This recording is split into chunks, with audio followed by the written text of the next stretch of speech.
चलते गाय का बाप शेर और सफेद शेर की शक्तियों से बाप का पुनर्जन्म। एक जंगल में एक शेर गुजर रहा था। उसका नाम भोलू था। चलते चलते शेर बहुत दूर पहुंच जाता है और रास्ता भटक जाता है। चलते चलते जंगल 3 रास्तों में बंट जाता है।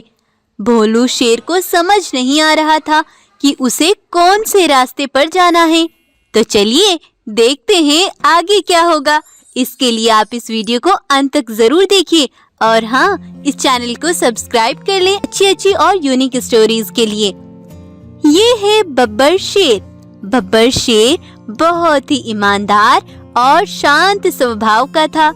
बब्बर शेर का एक बेटा है, भोलू शेर। भोलू शेर भी अपने पिता की तरह है। उसका व्यवहार भी अच्छा और सबके साथ मिलने जुलने वाला है। ये सबकी मदद करता है। एक बार भोलू शेर जंगल में घूम रहा था।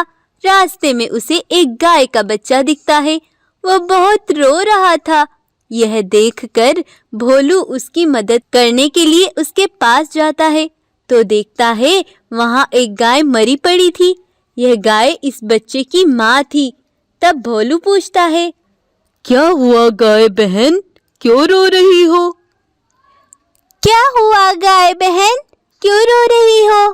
तब वह गाय का बच्चा रोते हुए भोलू को बोलता है, मेरी माँ मुझे छोड़कर चली गई। मेरी माँ को एक बाघ ने मार डाला। अब मैं बिल्कुल अकेली हो गई हूँ। नहीं बहन, रो नहीं, तुम मेरे साथ चलो। मेरे पिताजी बहुत अच्छे हैं, वो तुम्हारा बहुत ख्याल रखेंगे और तुम मेरे साथ ही रहना। हम साथ रहेंगे, खेलेंगे, बड़ा मजा आएगा।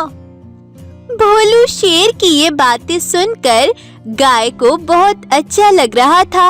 वह उसके साथ गुफा पर आ जाती है। ये मेरी बहन बनकर हमारे साथ रहेगी। इसकी माँ इसे छोड़कर इस दुनिया से चल बसी। भोलू अपने पिता को सारी बात बताता है। बब्बर शेर यह सब सुनकर बड़ा दुखी होता है और उसे एक बेटी की तरह पालता है और उसे रानी नाम देता है। अब तीनों साथ रहने लगते हैं। इसी तरह बहुत दिन बीत गए थे। बब्बर शेर भी बूढ़ा हो गया था। भोलू और रानी गाय अब बड़े हो गए थे। बब्बर शेर सभा आयोजन करता है और सारे जानवरों के सामने ये ऐलान करता है, देखो सभी साथियों, मैं अब बूढ़ा हो चला हूँ। ना जाने कब मेरे प्राण निकल जाएं। मैं आप सभी को ये बताना चाहता हूँ, मेरे मरने के बाद जंगल का राजा मेरा बेटा भोलू शेर होगा और जंगल का आधा हिस्सा मेरी बेटी रानी गाय का है। जितना हक मेरे बेटे भोलू का इस जंगल पर होगा, उतना ही रानी गाय का भी होगा।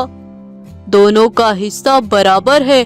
और रानी बेटा, तुम भी हमेशा भोलू के साथ ही रहना।